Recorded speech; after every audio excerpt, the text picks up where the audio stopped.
Nearly all of us have experienced intuitive hunches or gut feelings about things yet to unfold. Some believe they've glimpsed the future in their dreams. What is time? A deceptively simple question, yet it is the key to understanding relativity. It is also the reason my hair is going grey. I sent him into the future! Wait a minute, Doc. Are you telling me that you built a time machine? Saturday night, we're sending you back to the future! Let's start with Isaac Newton. Isaac Newton believed that time was like an arrow. Once you fired it, it went in a straight direction. 1 second on the Earth was 1 second on Mars, was 1 second on Jupiter. It never reversed directions. Along comes Einstein, who says, not so fast, not so fast. Time is like a river, old man river, that meanders around stars, speeds up and slows down. The new wrinkle in all this, which is causing all the excitement and the dismay of philosophers, is that this river of time can fork into two rivers. Or perhaps the river of time can have whirlpools, and time can go in on itself. Time is not absolute. In fact, for us believing physicists, the distinction between the past, present, and future is but a stubborn illusion. Time is more of an ocean, with currents that look like they're rivers, but they're not. They flow around. Time is much more like an ocean than a river. Now we have a different perspective.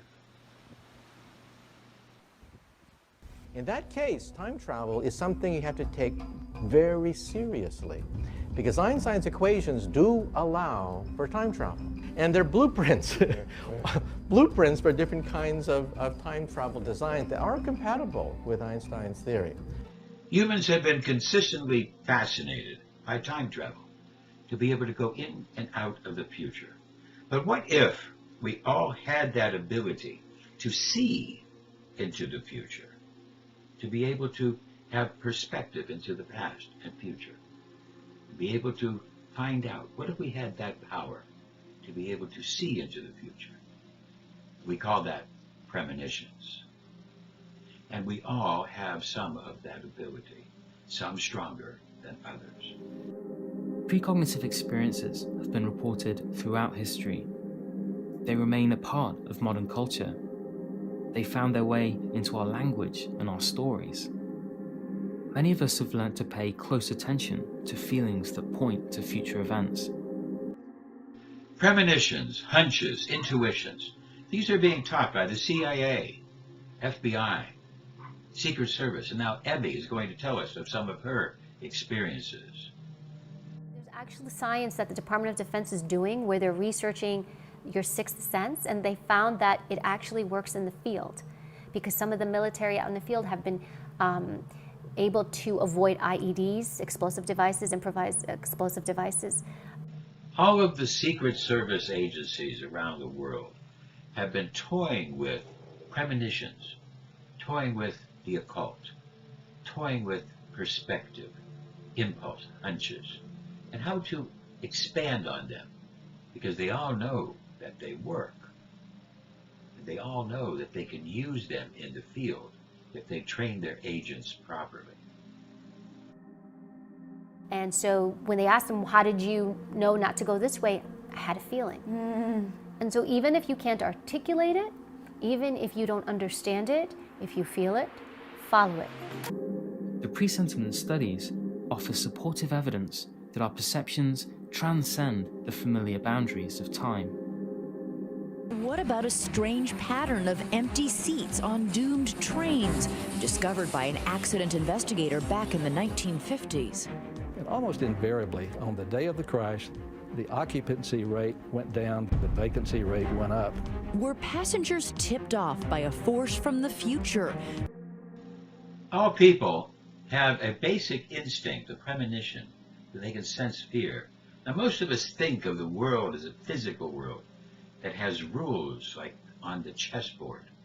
But off the chessboard, the rules don't work that way. It's a different set of rules. Look at premonitions. In the literature, the most common is that of a mother for something happening to her baby. Dossie, who wrote a book called The Power of Premonitions, says they often come to us in our dreams, but they're by no means ordinary dreams. Scientists have designed experiments to find out. Throughout the 20th century, most precognition experiments invited participants to predict the outcome of a future event, like a randomly selected picture, card, or dice throw.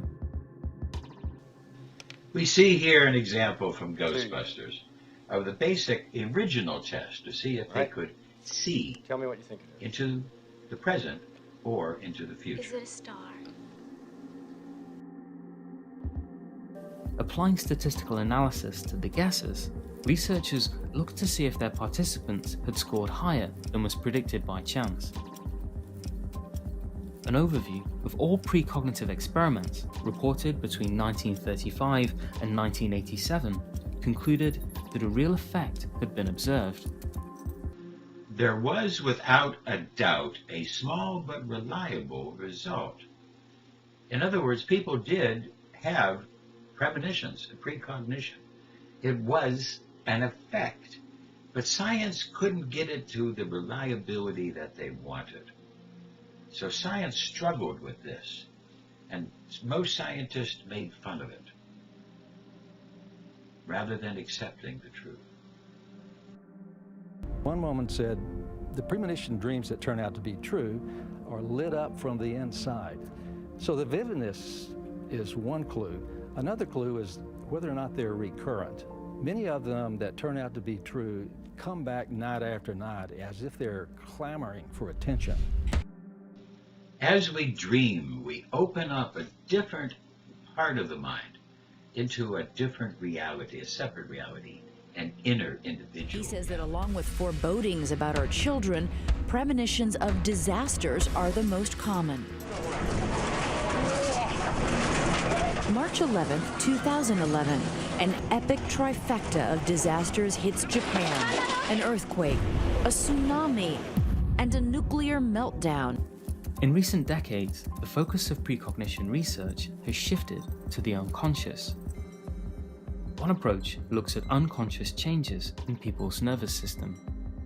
If precognition exists, the nervous system might react just prior to being exposed to a sudden stimulus. What they did is show people pictures that were either happy pictures or sad pictures, frightening pictures, horrible pictures. And what happened is the people could intuit what type of picture was about to be shown to them. They had premonition of dread.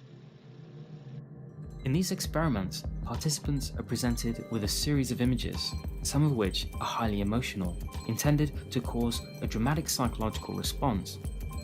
These could be graphic images of surgery or accident scenes.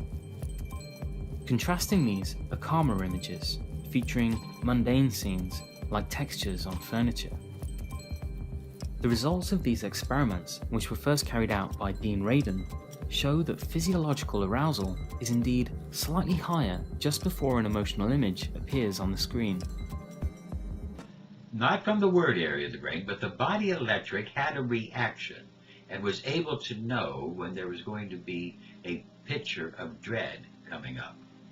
There was a physiological, not word, reaction.